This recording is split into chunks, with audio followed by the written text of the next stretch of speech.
Collisions. I'm going to automatically assume that you know how to build a room within the UDK. We're going to start by looking at collisions. So, build a small room.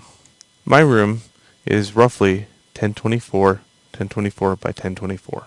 That gives me enough area to play around with physics.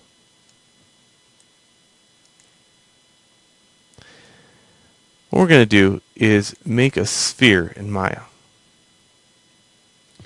This sphere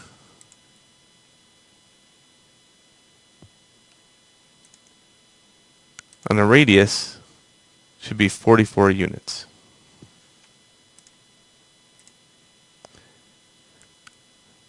I'm also going to assume, based upon the previous classes you took, that you know how to export something into the UDK.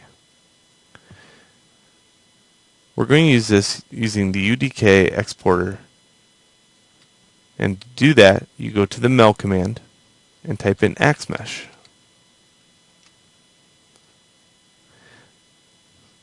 Selected items only, auto triangulate, and obey hard edges, convert smoothing groups. I'm going to put this in a hard drive folder and hit OK. Okay, back to the UDK where we're going to import that in. Import.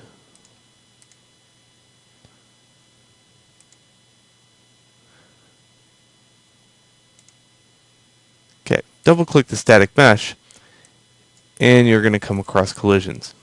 This is a very important kind of review of collisions. You might have had collisions in the past, but we're going to kind of look at them again because they're the core fundamental idea behind physics. Without the interaction between two objects, there will be no physics lesson to have.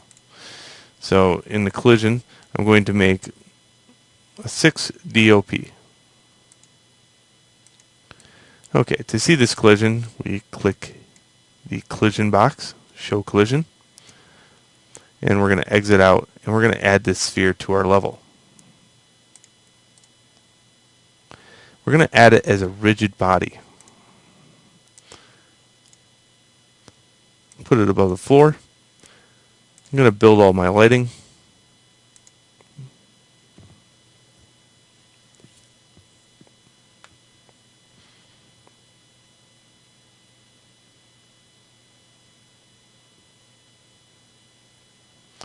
And play in editor. I'm going to switch over to the physics gun, and you just wheel down on your mouse, and this is the physics gun. With the right mouse button I can pick this ball up and I can toss it around, or I can shove it with the left mouse button. Okay. Now notice as it lands like a dice or a die, singular, very rigid, and it's because of that collision. Notice also I cannot run through it, and I cannot push it either. Okay, so let's look at some of these things. Double click the static mesh. You notice in collision I also have a sphere, simplified collision. I'm going to apply that and exit out.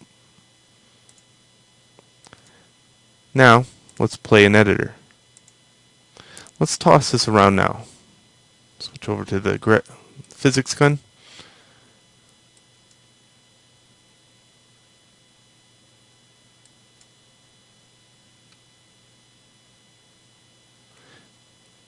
That's still acting quite a bit like a dice, so I'm going to make sure that collision got saved.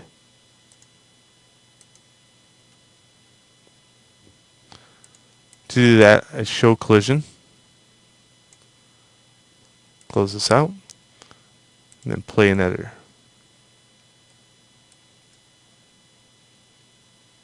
It's a little bit better. Notice I can run through it now, however.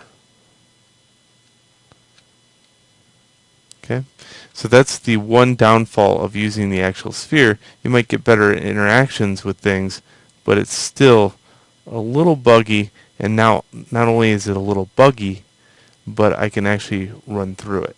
So it's not a very good collision. The last collision I want to show you is this. Auto Convex. Notice this says number of primitives 1. If I hit apply, I get 14. The larger this number is, the more it's going to bog down your machine. The smoother the transition between collisions will be, though.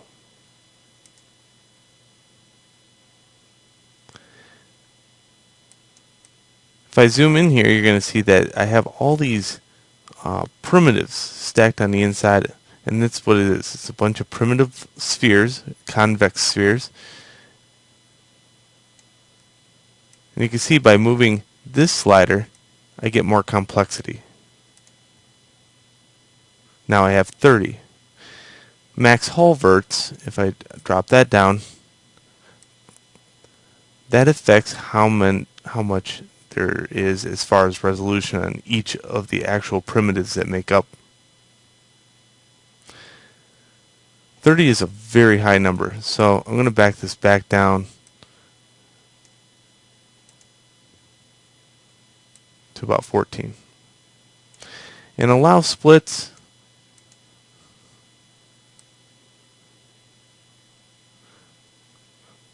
Will allow you to basically take these,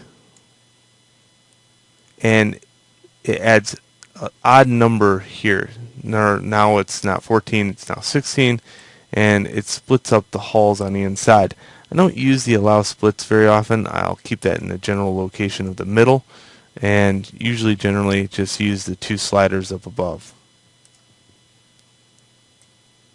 Okay. Alright, now let's look at the interaction of the sphere.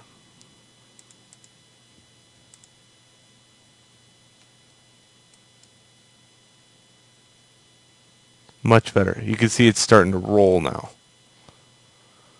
When I do toss it and it interacts with the wall, it almost feels a little bit more dense, and that's because of the calculation it takes for the primitive.